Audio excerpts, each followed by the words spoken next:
Madhya Pradesh Congress committee बाबा साहब भीमराव अंबेडकर की जन्मभूमि महू से एक बड़े आंदोलन की शुरुआत करने जा रही है। कांग्रेस ने यह आंदोलन राज्यसभा में गृह मंत्री अमित शाह के द्वारा कथित तौर पर बाबा साहब भीमराव अंबेडकर के विरुद्ध की गई टिप्पणी के बाद शुरू किया है। कांग्रेस के इस आंदोलन के जवाब में बीडी शर्मा ने संविधान और कांग्रेस के द्वारा कालांतर में किए गए कामों को गिनाना शुरू कर दिया। बीडी शर्मा भोपाल में पत्रकारों के सामने आए। उन्होंने बताया कि कांग्रेस ने बाबा साहब के साथ क्या किया है। वर्षों में आप काम कर रहे थे, आपने 55 वर्ष राज किया। आपने तब इन समाज वर्गों की, बाबा साहब अंबेडकर के विचारों के लिए भी, बाबा साहब इंग्लैंड के अंदर गए, बाबा साहब का जो हमारा कर्म क्षेत्र है, बाबा साहब ने जहां पर दीक्षा भूमि है, जन्मभूमि से लेकर के दीक्षा भूमि, और दिल्ली के अंदर बाबा साहब अंबेडकर के उन सारे पंच तीर्थों का निर्माण भी किसी ने किया तो भारतीय जनता पार्टी की सरकार, माननीय प्रधानमंत्री मोदी जी ने किया, अटल बिहारी वाजपेयी जी ने किया। कांग्रेस के नेताओं से मैं पूछना चाहता हूं, राजीव गांधी को पहले भारत रत्न मिल जाता है, बाबा साहब को भारत रत्न क्यों नहीं मिला था? और आप कहते हैं कि जय भीम और संविधान यात्रा निकालेंगे। अगर बाबा साहब अंबेडकर को भारत रत्न देने का काम भी किसने किया तो भारतीय जनता पार्टी के नेतृत्व की या समर्थन में रहने वाले नेतृत्व ने इस देश के अंदर किया। मैं कांग्रेस के अध्यक्ष से पूछना चाहता हूं, आप अमित शाह जी पर आरोप लगाते हैं, झूठ और छल कपट की राजनीति आपका जो आधार है, केवल उस पर जाने का प्रयास करते हैं। मैं मेरे नेता के ऊपर मुझे गर्व है, प्रधानमंत्री मोदी जी पर और अमित शाह जी पर, कि जिन्होंने अपने जीवन के कर्तव्य में अगर कुछ भी किया है तो उसमें बाबा साहब अंबेडकर के विचार निहित हैं। मैं पूछना चाहता हूं, आपने संविधान किसके लिए बदला? इंदिरा गांधी जी ने संविधान किसके लिए बदला?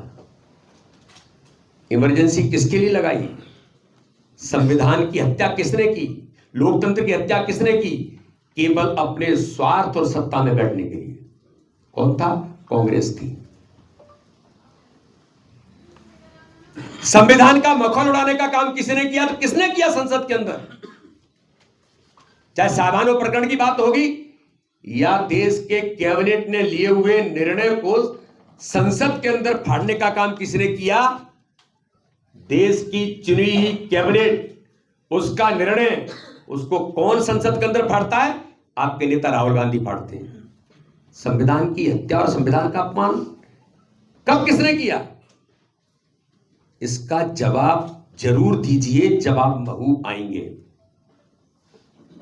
लेकिन मुझे गर्व है कि आजादी के तत्काल बाद इस देश के अंदर धारा 370 किसने लगाई? भारत माता के सिर मुकुट पर प्रहार किसने किया?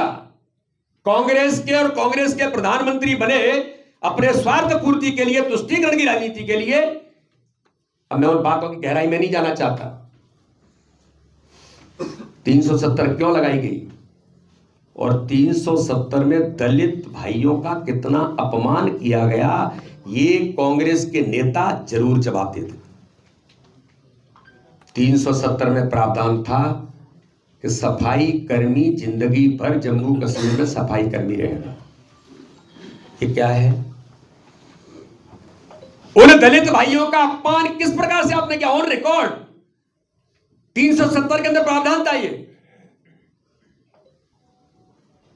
अटल बिहारी वाजपेयी जी प्रधानमंत्री बने तो उन्होंने कहा था कि मेरी सरकार अगर बहुमत की सरकार होती तो सबसे पहले 370 हटाता, यानी उन्होंने दलित भाइयों को सम्मान देता।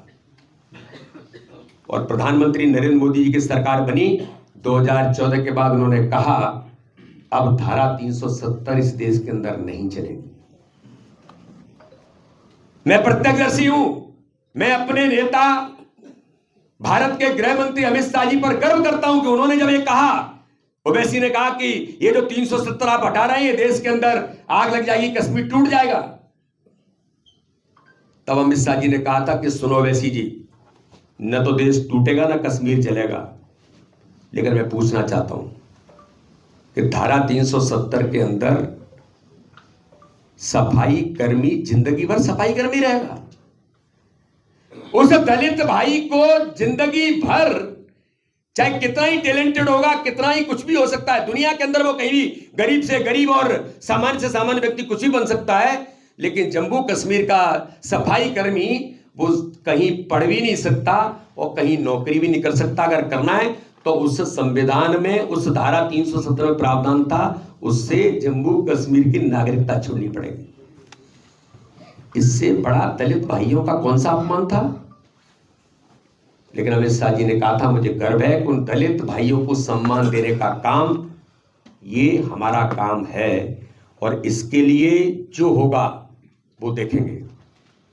इसे कहते हैं नेतृत्व और ये होता है संकल्प कि उन दलित भाइयों को सम्मान इस भारत के अंदर जो कांग्रेस ने उन्हें बांध करके एक उस पर जम्मू कश्मीर के अंदर केवल सफाई कर्मी ही बना दिया था, आज उनको मुक्ति दिलाने का काम किसने किया? तो भारत के गृह मंत्री अमित शाह जी ने प्रधानमंत्री नरेंद्र मोदी जी के नेतृत्व में किया।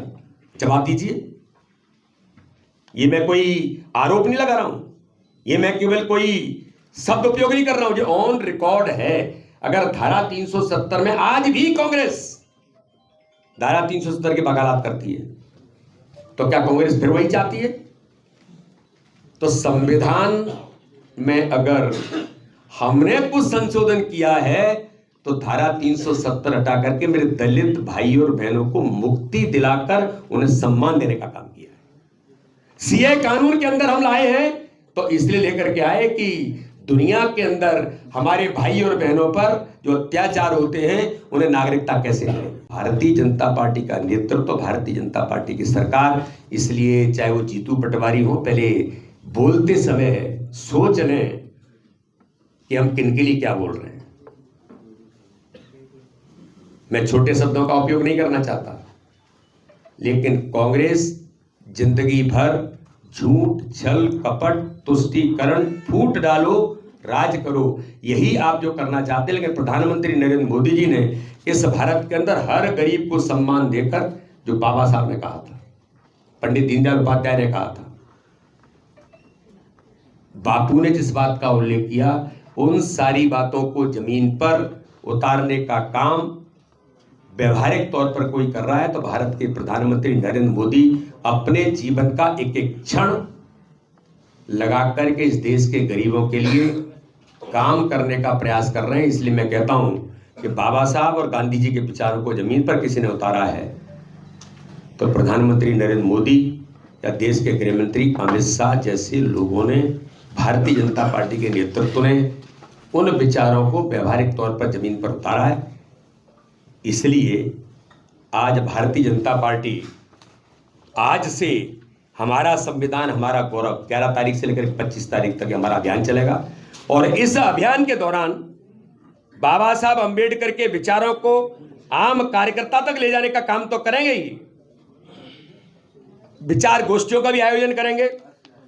बाबा साहब के ऊपर हमारा संविधान, हमारा स्वाभिमान, इसके ऊपर प्रश्नोत्तरी भी करेंगे, क्विज करेंगे, विचार गोष्ठियों का आयोजन करेंगे, निबंध प्रतियोगिताएं, भाषण प्रतियोगिताएं होंगी और अनुसूचित जनजाति, अनुसूचित जाति के छात्रावासों में नौजवानों के बीच भारतीय जनता पार्टी, हमारे सभी जनप्रतिनिधि, सभी कार्यकर्ता मिलकर के उनके बीच जाकर के संपर्क का अभियान भी लेंगे।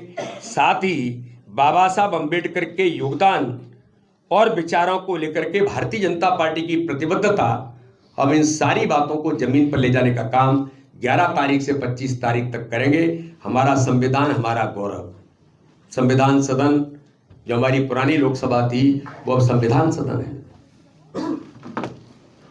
बाबा साहब का चित्र भी इन्होंने सेंट्रल हॉल में कभी नहीं लगाया था।